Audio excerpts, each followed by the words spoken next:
बहुत समय पहले की बात है। भगवान बुद्ध अपने शिष्यों के साथ भ्रमण कर रहे थे। चलते चलते वो एक गांव में पहुंच जाते हैं और वहीं पर रुकने का निर्णय लेते हैं। आसपास के लोगों को पता चला कि बुद्ध आए हुए हैं, तो लोग उनके पास अपनी परेशानी लेकर आने लगे। बुद्ध सब लोगों की बातें सुनकर उनको उपदेश देने लगते हैं। फिर एक गरीब बुजुर्ग उनके पास आता है और कहता है, मेरा बेटा कुछ नहीं करता है, मैं बहुत गरीब हूं। वो अपनी गरीबी के लिए भगवान को कोसने लगता है और कहता है कि जब मैं अपने बेटे को समझाने की कोशिश करता हूं तो मुझसे बहस करता है और उल्टा सीधा बोलता है, जिससे घर का माहौल खराब हो जाता है।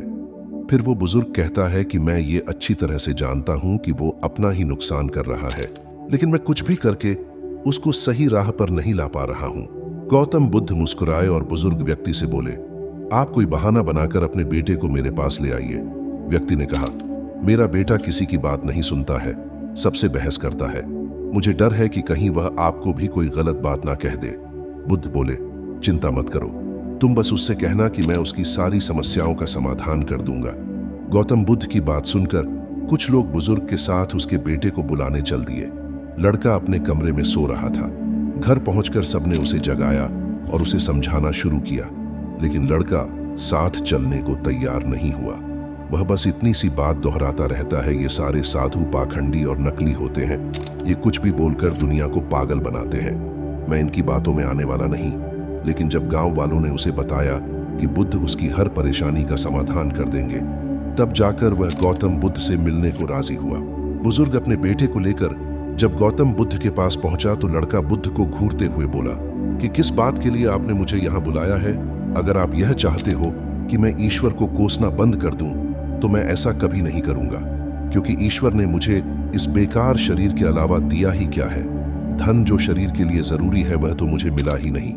अगर आप मेरी धन की समस्या खत्म कर सकते हो तो ठीक है, नहीं तो अपना बोरिया बिस्तर समेटकर यहां से चलते बनिए। मैंने आप जैसे बहुत साधु देखे हैं।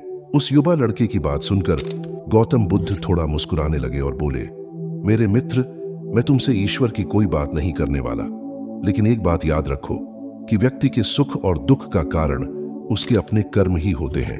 इसलिए भगवान को कोसने की बजाय अगर तुम मेहनत करोगे तो तुम्हारा जीवन आसान हो जाएगा और तुम्हारे पास सब कुछ होगा।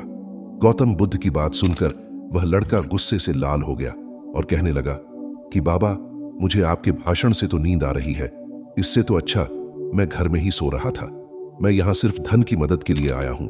अगर आप मेरी समस्या का हल कर सकते हैं तो बताइए, नहीं तो गांव से चले जाओ। बुद्ध थोड़ी देर शांत रहे। वो समझ चुके थे कि ये बहुत अड़ियल किस्म का व्यक्ति है। गौतम बुद्ध उस नौजवान से बोले, मैं एक राजा को जानता हूं और उससे तुम्हें धन दिलवा सकता हूं, जिससे तुम व्यापार कर सकते हो और धन कमा सकते हो, लेकिन तुमको भी राजा को उस धन के बदले में कुछ ना कुछ देना होगा। तो लड़का बोला, भला मैं राजा को क्या दे सकता हूं? मेरे पास तो कुछ भी नहीं है। गौतम बुद्ध बोले, राजा का एक पुत्र है और जन्म से ही नेत्रहीन है। राजवैद्य ने कहा है कि अगर राजकुमार को किसी जीवित व्यक्ति की आंखें मिल जाएं, तो वह ठीक हो सकता है। अगर तुम अपनी दोनों आंखें राजकुमार को दे दो तो राजा तुम्हें सोने से तौल देगा। फिर तुम्हारे पास इतना धन होगा कि तुम अपना जीवन आराम से बिता सकते हो। यह सुनते ही डर के कारण लड़के ने अपनी आंखों पर हाथ रख लिए और चिल्लाकर कहा, ये आप क्या कह रहे हैं? जीते जी कोई अपनी आंखें कैसे दे सकता है? कोई कितना भी धन क्यों ना दे, मैं अपनी आंखें नहीं दे सकता।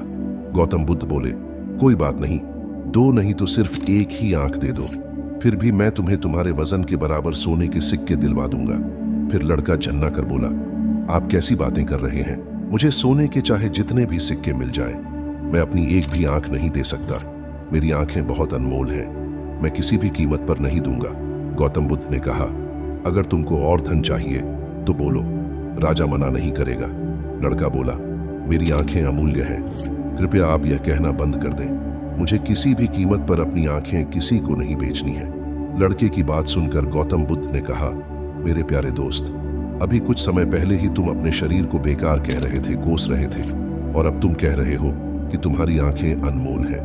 आंखें तो तुम्हारे शरीर का बस एक छोटा सा हिस्सा है।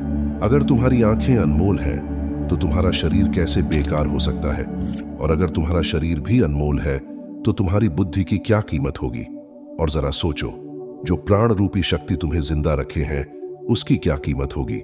गौतम बुद्ध की बातें सुनकर उस लड़के की आंखों में आंसू आ गए और वो लड़का बुद्ध के चरणों में गिरकर रोने लगा और कहने लगा कि मैंने बहुत बार बहुत कुछ करने की कोशिश की, मगर मैं कुछ कर नहीं पा रहा हूं, इसीलिए मैं इतना हताश और इतना नाउम्मीद हो गया हूं। गौतम बुद्ध ने लड़के को उठाया और कहने लगे, मेरे मित्र, इंसान का जन्म बहुत कीमती है। केवल इंसान के पास ही इतनी समझ होती है कि वो सही और गलत में फर्क कर पाता है। ताकतवर पशु पक्षियों में भी यह कंट्रोल नहीं होता है। इसलिए अपने शब्दों की ताकत को पहचानो और किस्मत को कोसना बंद करो। जब जीवन में परेशानी आती है तो हम सब नकारात्मक हो जाते हैं और भूल जाते हैं कि हमारे पास कितनी सारी बेशकीमती योग्यताएं हैं। गौतम बुद्ध कहते हैं कि बनाने और मिटाने दोनों की शक्ति हमारे शब्दों में है। जब शब्द सच्चाई और दया से भरे होते हैं तो वे दुनिया बदल देते हैं। इसलिए गौतम बुद्ध आगे कहते हैं कि अपनी जबान को अच्छे शब्द सिखाओ, अपने मन को अच्छे विचार सिखाओ। आंख, कान, नाक, जबान सबको सही यूज करो। इंद्रियां बहुत अच्छी दोस्त बन सकती हैं। ये सीख हमें दुखों से परे ले जाएगी और आप इसे कर सकते हैं ध्यान से, योग से, प्राणायाम से, अच्छे लोगों की संगत से, अच्छे विचारों से। हम अपने मन को, अपनी इंद्रियों को सिखाना शुरू करते हैं। इन सब तरीकों से आप अपनी लो मोटिवेशन को हाई मोटिवेशन में बदल सकते हो। जब भी आपका काम करने का मन ना करे या जब आप बहुत ज्यादा डिस्ट्रैक्ट हो तो इन टेक्निक्स का प्रयोग कीजिए, आपको जरूर लाभ मिलेगा। वीडियो आपको कैसी लगी कमेंट करके बताना और चैनल को भी सब्सक्राइब कर लेना। मिलते हैं अगले वीडियो में, तब तक के लिए नमस्कार।